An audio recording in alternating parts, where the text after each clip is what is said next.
Bernie Sanders campaigning away. Does this look like a guy who's slowing down or about to sort of hang up his political hat here? Not quite. In South Dakota, railing against the establishment, and including in that establishment Hillary Clinton, on the heels of his all but calling her a disaster. In fact, he did. Said that she's beholden to the very financial interests he wants to cut ties to, political and otherwise. Clinton's superdelegate, New York Democratic Congressman Steve Israel. What do you think of that, Congressman, that he's not dialing this back, that if anything he's going full throttle?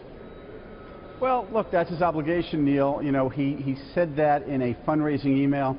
I'll tell you, I was the chairman of the Democratic Congressional Campaign Committee for 4 years. I used to write emails like that because anybody on either side of the aisle, when you're raising money through those emails, you tend to be dramatic, you tend to be intense, and a Bernie Sanders email saying that Hillary Clinton would be a wonderful nominee and the next president probably wouldn't raise a lot of money for Bernie Sanders.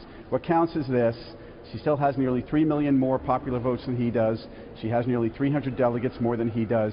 She's going to win this nomination. I believe she's going to lock this up fairly soon, and then we will consolidate our vote. All right. Well, I mean, because when they poll his enthusiastic supporters, they're not so enthusiastic about Hillary Clinton. To your point, that could change.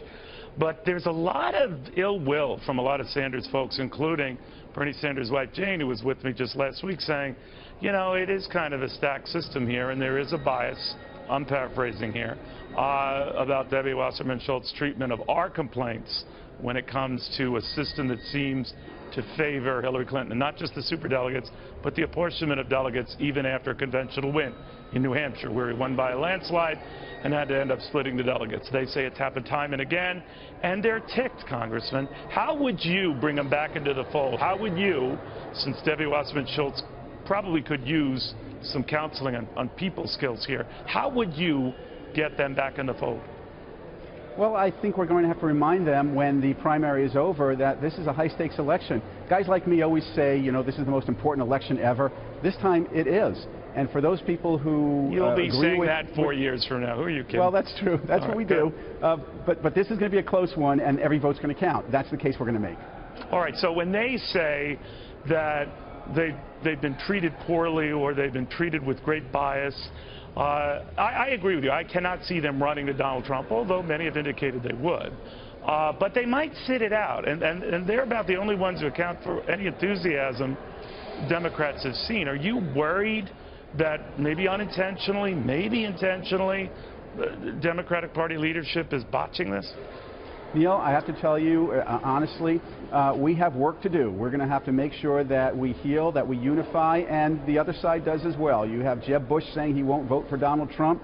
I think both parties going into a general more election. of them, I got to say, Congress, are seemingly folding like cheap suits now. And that might change with some of the names you mentioned, but I'm amazed at the speed at which they seem to be coming around to Donald Trump. That, too, could change.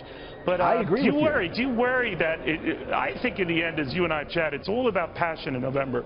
Whose supporters are more passionate? Are you worried that yours might not be? No, I think that on both sides of the aisle, this primary process, whether you like it or not, has intensified voter turnout. And so I don't think voter turnout is going to be a real issue for either party in November. I think we're going to see very high voter turnout.